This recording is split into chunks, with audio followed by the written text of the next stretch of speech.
Yo, ono Mr. Palisa Africana. Bagwere bange tombitaku. Iwe mugwere wange tombitaku. Iwe wekibuku tombitaku, we budaka tombitaku, we ute utombitaku, we Palisa tombitaku. Sabonda ikingi.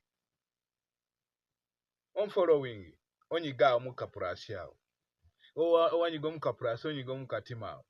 Kaiso iza mu comment. Ninza basaba. Ndi mugwere wanyu ni mwana weikani we Palisa. Abe Palisa dala temwerabira. Wali yo yambita kuyo naye nga amaite. Wali yo yambita ku naye nga uliro lulimi olwentumula. Uliro olugwere na iwe weno oli kubulira byentumula. Muganda wange ndiye kusaba onda ikingi. Onyiga mu kapras. Oiza mu katima. Kaisi kinyoke. Oiza mu comment section. Kaisi kibe kikambwe. Baganda bange mbasabire bisabitindi kulagira naye era ino kulagira kuba ni mwabange.